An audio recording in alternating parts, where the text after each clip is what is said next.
What can you do to get attention for your new idea when a bigger competitor comes along right before you're ready to launch? Find out on today's Innovator Interview with Mariela Dabbah.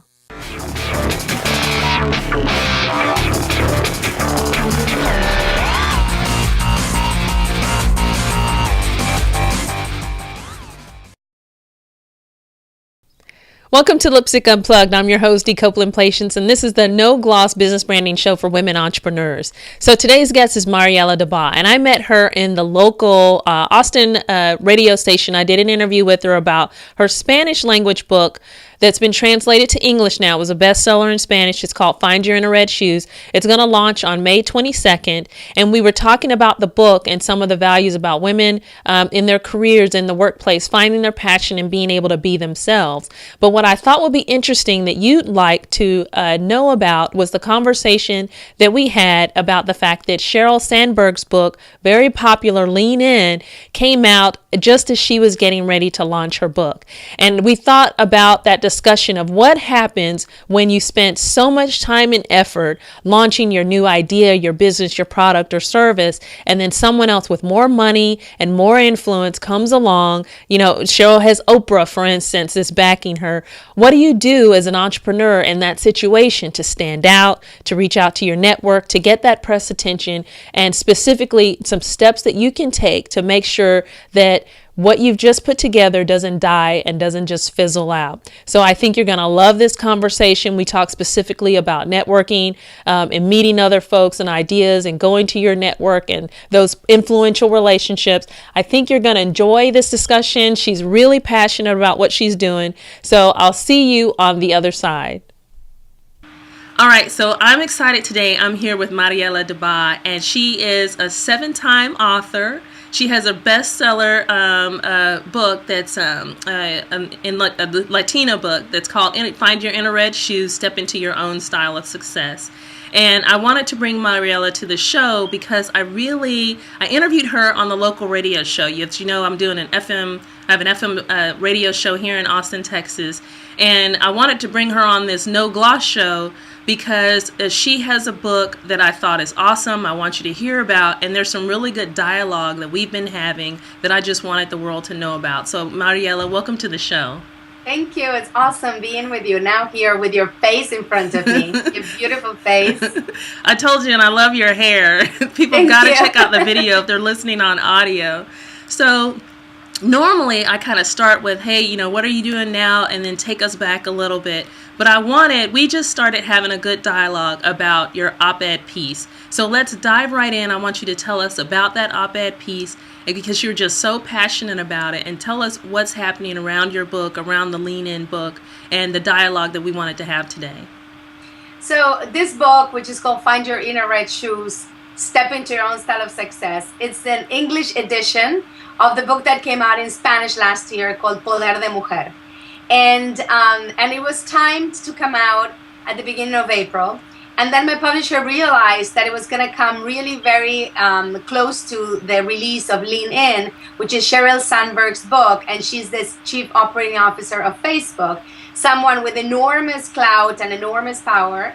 And she got an incredible amount of visibility. So she was in every single possible media outlet out there, whether it's radio, TV, online, print, everywhere. And so that my book got pushed back, and so instead of being published at the beginning of April, they decided let's put it towards the end of May. So it comes out now May 22nd. And so when the publicist started to make calls to try to get me on the media, there was all this pushback. Oh no, we've already talked about this issue. Women empowerment, we've already covered it. And I became incredibly upset. So I'm someone who contributes to the Spanish media, so I'm in the media all the time. I'm not used to people saying no to me, which is, I'm always used to people saying no to me when I'm trying something new. But I thought I got this. It's like I've been doing this for years. And then it all came to a stop. It's like, okay, no, we already had the expert on the topic. You can't come on the show. And tell us about that op-ed piece then. So now it took me about 2 weeks to really craft it and work on it and get the feedback from the colleagues that I really trust that could help me edit it in a way that sounded exactly like I wanted it to sound. And of course, this was my second reaction. First reaction is I got upset like anybody, right? It's like, how can this be happening after all the work I put into this book? You know, I launched a movement last year, which we'll talk about, I'm sure. Yeah. But, you know, it's been a tremendous effort to birth this book. And now, just because of a timing issue and because, you know, we only have like 3 minutes of attention from the media, it's going to get stopped. So the second reaction was, let me do what I know best, write, you know, and I write op-eds for different platforms. So I decided I was going to focus and try to leverage the power that this book has and how it has opened the pathways for the conversation, because, you know, there's no denying that the conversation has changed, you know, and now we are talking about opportunities for women in the workplace and as a regular conversation, which wasn't happening before. So I wrote this op-ed, which I'm going to hope it gets published in the next few days, and then I'll send you a link, Dee. Absolutely. Talking about it. It's like, why are we doing this? Why are we but taking this great opportunity where a woman made this enormous effort outside of her job at Facebook to break through, because she's in a position of power where she can break through and leverage everybody she knows, all her background, her skills, and so forth, to open up the door for everybody. Why are we closing it right after she goes through? Right? It's like, okay, so we've had a black president. Is he going to be the last black president or the last high-level, super-level politicians we're going to have in the next 100 years? Are we opening and closing doors, you know, for people that are, you know, that are not your mainstream person in this country? So that's what got me all revved up. Yeah, that got me fired up, and we had a great conversation after the show. Tell us the title of that piece. I loved it. Well, I put a title, and you never know if they're going to publish it with that title, but it's Sheryl Sandberg Never Intended This, Closing the Door for Other Women, which is true. I mean, she's never intended this. You can agree or disagree with what she say. You can agree or disagree with what her point of view is. But I read her book, which a lot of people who talk about it have not. And I encourage everybody, if you're going to talk about a book or a person or dismiss what somebody says, read the book first. It has a lot of valuable information. And I'm saying, whether you agree or disagree, it's anecdotal. It doesn't matter. It's a fact that this is a woman who's opening the door for everybody. So why are we allowing that door to be closed? So that's my whole thing. Exactly. And so the two things that I wanted us to talk about, because they got me fired up, is one, you're already extremely experienced and extremely successful. So if people are shutting the door on you, just kind of translating a book and having it in English, which I was actually thinking I never had a Latina on the show. You know, I wasn't purposely, and one of the things she talked about in the book is the fact that with networking, I love that piece, and we sort of got into it on your other interview, but it was that networking piece that it's not just a matter of being at the table in corporate, but being able to shed the light on other diverse women who are doing these things. If there's a list, I saw a list the other day of the top 10 business executives, and guess what? They were all men. And you had kind of a remedy for that. And it was, we really need to put ourselves in that position and shine the light on other women. We need more shows. We need more women doing podcasts and pointing that out. And I thought that was extremely interesting too. I think you got a point. The whole idea for us to break through and continue breaking through, and the door not being closed, or if it gets closed, like, you know, break it open again, is to diversify our networks. So if I'm Latina and everybody in my network is Latina, then there's no way of breaking through and meeting people who are non-Latina, who have knowledge and power in certain positions or in certain industries where I need to break through. So diversifying your network, it's harder than it sounds, because we tend to, as humans, we tend to gravitate towards the people who are like us, who grew up with us, who look like us, right? In our case, many times people who speak our language. So you just kind of self-segregate in a silo. Even when at a corporation you have an employee resource group, they're separated by ethnicities or by affinities. I mean, the LGBTs go this way, the people with disabilities go that way. And I think now the trend is for everybody to be more integrated in events and opportunities to get to know people who are unlike you, because that's, I think, what's missing. In New York and Houston, which are the two most diverse cities in this country, it's been proven that the diversity stays within blocks. You can kind of measure, okay, the Koreans live in this 4 blocks, the Brazilians live in this 5 blocks, etc. So people are together, but they're not really mixing. And I think we need to mix more. And so tell us then, as far as your book, I want to kind of take people back because, again, this is something that you had as a movement. And I want to talk about that time around when you wrote the book. And I want people to understand, because these are labors of love. This show, everything that we do, whether it's raising kids or in a relationship, you go through this labor of love. And so to have it sort of stopped because someone else already is doing something, that will always happen. And so what I wanted to do is go back and talk about around the time that you wrote the book, what things were like, kind of, and then once you started being ready to launch it, then how do you break through the noise and get attention for this thing that you're just so passionate about and that you love? How are you doing that? Well, so I wrote Poder de Mujer. If it was published in 2012, so I wrote it in 2011, under a very tight deadline. But I think I kind of channeled the book because I had it in me. I had been working with professional development in corporations for a long time, and then with women. And so I wrote the book. I interviewed a lot of different women for the book, very successful women in different industries, and also very publicly successful women, like, Cristina Saralegui, Maria Celeste Arraraz, Maria Elena Salinas, Maria Antonieta Collins, people that your Latino audience will know very well. And so when the book came out, the cover of the book, I could show you a cover of the book if I had it handy, but I don't have it handy, has red stilettos on the cover, right? So I'm looking around. Where did I put my book? All right, I'll get you one. We have something back there. You have it behind you, but that's a different. It's the banner, and everybody's holding my book. Hold on. We can do this. The book is right here. All right. Let's see it. So this being our my home, right? So this is what the book looks like, right? So it has red stilettos on the cover. This is the Spanish edition, and the English edition looks almost the same. So what we were doing is, I was trying to find an icon to put on the cover that women would identify easily with, as this to me means success, power, and femininity. I don't need to be imitating anybody. I don't need to become a man. I can be successful and still have my own style, right? So I decided to launch the Red Shoe movement, Women Supporting Women for Career Success, so that we could take away that narrative, that discourse that's in society, that women, we don't help each other. And the whole idea behind the movement is obviously to move the needle on female representation at the executive level, to have more women at that high level. At the same time, to show that once you discover, you need to find your inner red shoe, and that's the title of the book in English, Find Your Inner Red Shoe. You want to find your inner red shoe. What is success for you? What are your dreams? What are your goals? And how can you turn them into your career goals?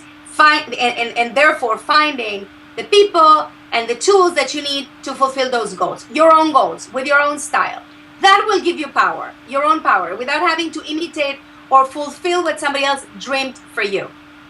Yeah, and So I that's love how that it part. started. Yeah, and one of the things that I liked is that one of the conversations that I had with another guest, Terry Gentili, she talked about being 110% you, like being you. And it comes up a lot with branding, with how to stand out. And the problem is when you just imitate someone else, then that is going to happen pretty easily. And the thing is, I think that the two of us were surprised with is that you're being you, you've done everything right, you're well branded, you're very successful. So if someone's just getting started, they can be discouraged.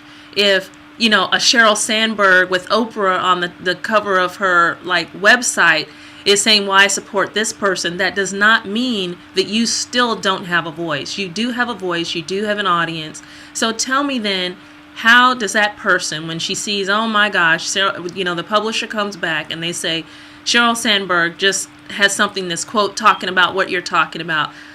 How does that feel, and what do you do in that moment, and how do you push past it?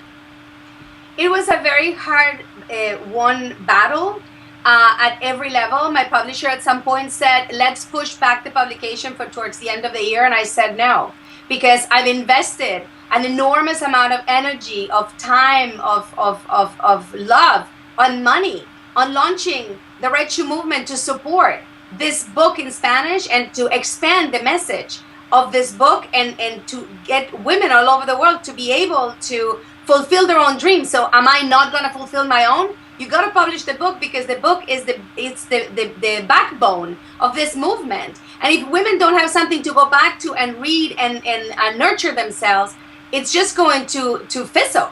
So you have to publish now. We have to break through the noise.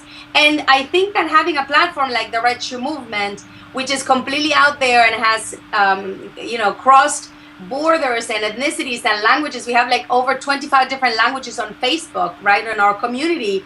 It has helped break through that noise. And then doing things that are strategic, reaching out to people who can help you break through the noise. Finding the D. Copeland patients of the world who are open to saying, we want to bring Mariela to the show. We want to give her a platform to share this, and then help people share this link so that more people learn about it. So I think it's just, again, a labor of love of whoever's hearing the message and saying, why is this could happen to me? I come up with an invention, and that happens a lot. Inventions kind of float in the air. Somebody materializes first, and then somebody else runs with a patent. What that could be, that you invented a cupcake, or that you created a design for a dress, or anything else you've done that somebody else beat you to the punch because they had more money, more power, more influence, better timing, better messaging, better branding, whatever it was, but they beat you. So how do you come back from that?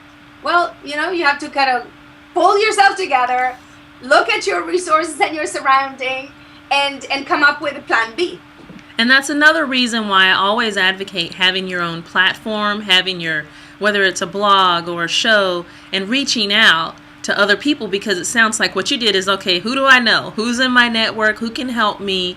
Because the stronger that network is, when you come to this type of time where you need them, then that's when you're going to have people jump on board. And what I found is, even though I didn't know you're really passionate about it. And I wanted to ask and then talk about the movement. Why is this so important to you? Like, it's not just a business. There's something inside you why is this so important? Why is it a big deal? The book or the movement or everything? You're very passionate about women, like this Find Your Inner Red Shoes and what you're talking about in the book. People can tell. I mean, your hair is swinging and everything every now and then. You're so passionate about it. What's so important about women who you're talking about in the book and some of the experiences they went to? If someone says, so what? I think that everybody is affected by what in psychology they're called predeterminations, which I think people closely understand if you say mandates. But the thing is, people associate the word mandates with negative things, and that's not so. A mandate in my family was that I was going to be a professional, and that was a mandate before I was born. So I call those predeterminations because they're things that are determined for you, in which you have no decision. You could not decide. They were decided for you. You were born into them, right? So whatever it is, and depending on what kind of family you were born, in what area, what country, what socioeconomic level, what circumstances, there are going to be a whole bunch of predeterminations. Okay, so Mariela, it's going to be born into this family. She's going to have to be a professional. And this is what was going on in my family, right? We don't care, my father mostly, we don't care what she studies, because she's going to get married and have children. But we do care about what Mariela's brother studies, because he's a man, and so he's going to be a doctor, just like his father, right? So those predeterminations, did I have anything to do with it? No. What if I just didn't want to have children, which I didn't? I didn't have children. I got married, but I didn't have children. And to break through the predeterminations in my family, I had to emigrate. I left my country, right? Because I felt that I needed a different environment to be independent and do whatever I wanted, far from those initial mandates. So what happens is that women were much more affected by mandates than men are. We both get the same, because as I just told you, my brother got the mandate to be a doctor. He has not been happy with that mandate either. He's fought against that his whole life, even though he's a surgeon, right? So he actually wanted to be a pilot, an airplane pilot.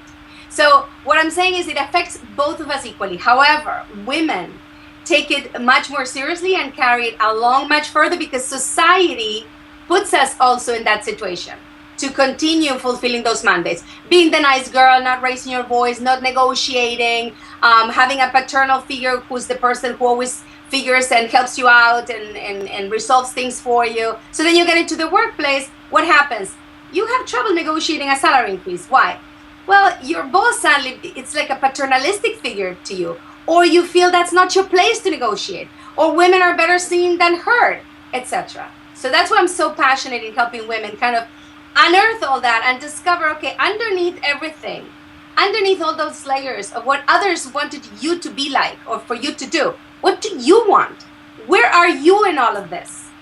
And so if I say, because one of the things I found interesting in the book was that you talked about that the mandates also come with this fear of stepping out of it. And you know, and I had this conversation separately. What's amazing is a lot of the things that you're talking about in the book, I've been, just the past couple weeks, people have been bringing up because we've been discussing entrepreneurship and fear around being different or doing something different. There's people in my family who don't understand why I have this show and what's it about, and it's weird to them.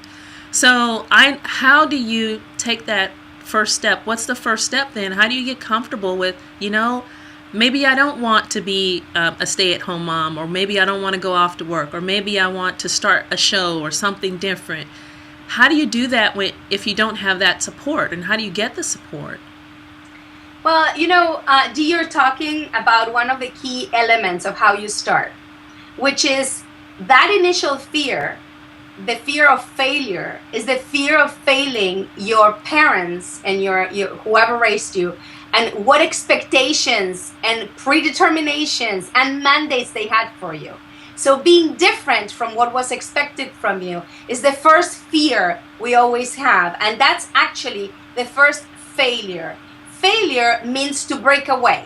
So in Spanish, failure is falla, and it's to make a mistake is cometer un error.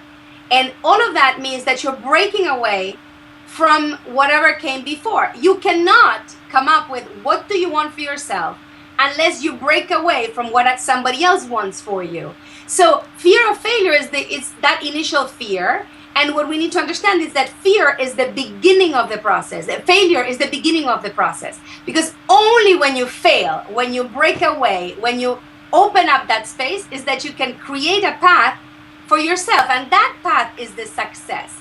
In Spanish, éxito, the word for success, has the same root as the word exit in English, which means that éxito in Spanish is very clearly the open door, the exit that you take, whatever works for you, with your own style, with your own desires attached to it. So in English, succeed comes from succedere, come after, from the Latin. So what comes after you break away from what somebody else wants for you? The first thing is going to be an introspection. You're going to have to sit down with yourself. You're going to have to find some confidants, a group of people you trust to sit with, to bounce ideas from, and build your self-esteem towards what it is that you want to do and accomplish. So that's the only way in which you can find those tools. So yes, you might get pushback from people who actually, hey, I wanted D to be XYZ. Why do you have to go and be a radio host? That's not what I wanted for you. And you have to fight back because we want to please others. But once you do, you feel a freedom and an independence and a sense of satisfaction, and you're smiling, right? Yeah. Because you got there. You're doing what you love, and people can tell that you do what you love. And that's where the passion aligns with your life, because passion comes from doing what you love, what satisfies you on a daily basis. And I'm not saying that this is bliss. As you've seen, the last couple of weeks have been a nightmare for me. But I had to kind of find my new way and tweak things around to keep on going on my path. So success is a journey. It's not a destination. And like any journey, you're constantly having to tweak and turn and move. You know, the sailboat doesn't go straight. You have to be pushing it back and forth so that, you know, accommodating the sails for, you know, to accommodate for the wind. And that's a great, great point. And I love everything that you just said. I mean, that's awesome. I did an interview with Rachel Armbruster, and she built the Lance Armstrong Foundation. And one of the things we talked about is that she broke away, just like I worked at Apple before. We didn't get to talk about that, but I broke away. And we were talking about before this call the fact that first, of course, and I love that analogy of failure. First, you have to say, okay, I'm going down this path, and this is not me. It's not my passion. It's not where I want to go. But there needs to be that assessment piece, too, of what do I need to, because sometimes you need to stay where you are to gain a different skill or to save up or to spend time. That's when you start plotting and planning and putting everything into place to move forward. And then as you get knocked down, and like you said, I love that the sailboat isn't just going to go. You have to actually jump in there and row and switch and change. But if that passion's behind you, I think it'll fuel it, and it'll help push you through those really tough times the way you are now. You're so passionate about this. So I wanted to transition then to talking about the movement that you brought up before. And, the odd thing is I've been bringing up, because people always like, well, who do you have latest on the show? And I was telling them, I have Mariela Dabbah, she has the Red Shoe Movement. And people say, I think I've heard of that. I've heard of it. And especially, like you said, in the Latino community, it's like, oh my gosh, really? So it's great that I have the video of you, because they get to actually see you talk here too. And so talk to me about then the movement, how you started it, and kind of what we can do to support it. So the Red Shoe Movement, like I said, started when the book Find Your Inner Red Shoe came out in Spanish. And the idea is, what we have is a visual cue. So we invite women to wear red shoes on Tuesday. We call it Red Shoe Tuesday. So I see you smiling. I think you have your red shoes already, right? You're bringing them now to the station every Tuesday. Men can bring the red ties or red socks. And the idea is that when you get a group of women showing up every Tuesday with red shoes, obviously at some point somebody's going to say, what's up with the red shoes? So it opens, it keeps open. This door we were talking about, it keeps it open on a weekly basis to discuss issues of opportunity in the workplace.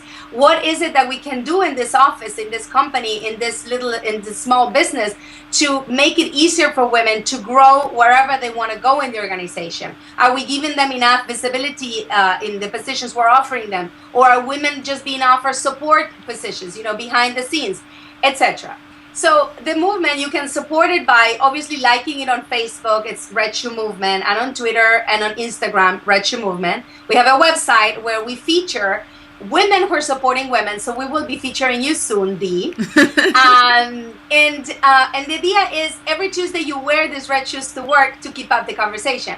So besides that, obviously, we offer training within corporations. We do corporate training to help female employees move up in their careers, figure out, again, what's their inner red shoe so that they can find some sponsors and mentors within the organization to help them fulfill that career goal. And then we do what we call our signature events. We launched it in New York City in March at the New York Times. We're having another one in New York and one in Miami in October, November. And then we're having several next year. And that's like my big goal for next year. We're going to have 5 signature events across the country, and we are going to have a large number of in-corporate trainings.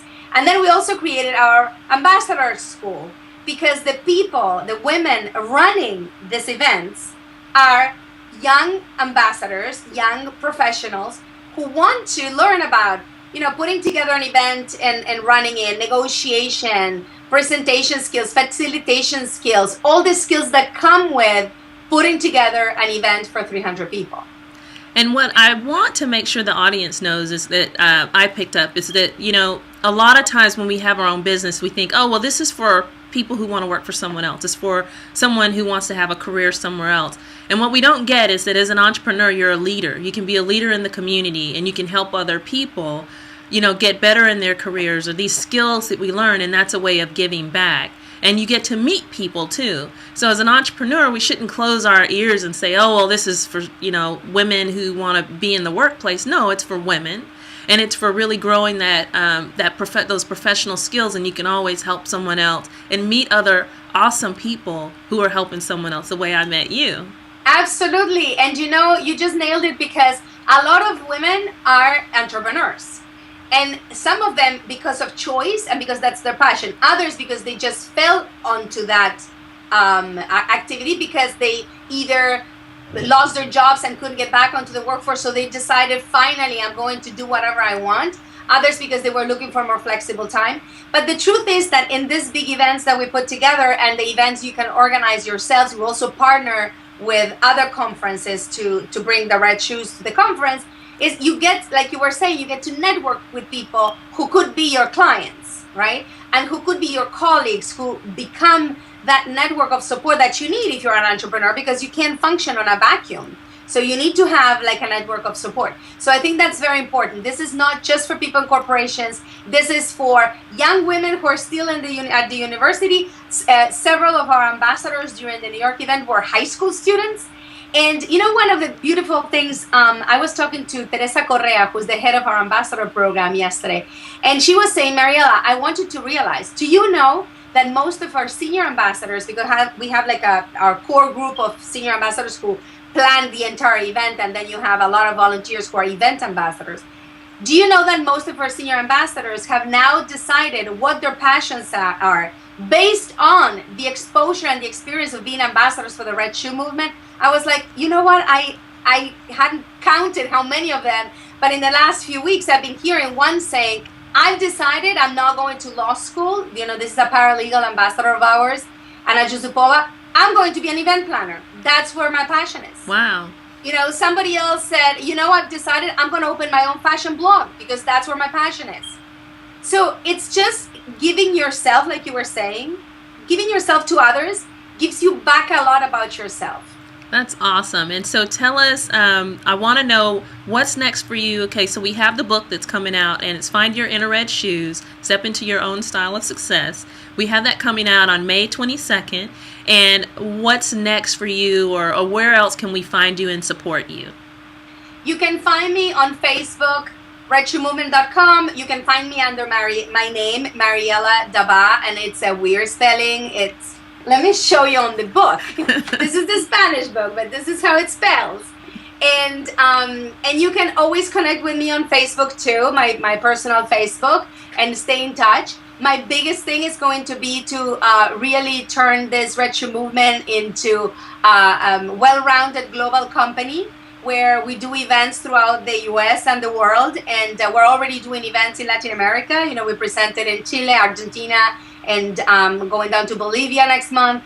And so, you know, it's just continuing this growth of this new baby that was just born. and I'm just selling lots of copies of my new book so that I get a contract for another book. And I'm really excited. So we have a really strong Latino community, Hispanic community here in Austin. And just anywhere that I can connect you, definitely. I encourage women. I always look to support someone who's doing something awesome and connect with that person. I'm really glad that you reached out to us and we reached back. I'm really excited about the book. I loved it. I think it gives very specific things that people can do, and the interviews are great. So it's not just some high level, here's some sort of things you can do. It's really helping people. That's why I wanted to bring attention to it. I'll do everything that I can, and I wanted to thank you for coming on the show. Thank you so much, Dee. And I think that I will be coming to Austin soon to visit you. And the other thing that I didn't mention, but I want for everybody to think, is that one of the great things that you can do with a book like Find Your Inner Red Shoe is a book club. And it's a different kind of book club. It's like meeting every week or every other week to do some of those exercises together. Because I think that's part of what it generates more for you to discuss it with a group of trusted colleagues, to discuss your brand, to discuss how to negotiate, to discuss what are the predeterminations we just talked about. So I encourage you to start your own book club near you in Austin. And then maybe I'll come as a guest. Absolutely. All right. Well, thank you so much for coming on the show. I'll link everything up in the show notes, and I'm excited to be on board with the Red Shoe movement. Thank you. It's a pleasure being here. Thank you so much for the opportunity. That's it for today's Innovator Interview. I hope you enjoyed the show. For more inspiring mentor interviews, the show notes, and your Rebel Action worksheet, visit lipstickunplug.com.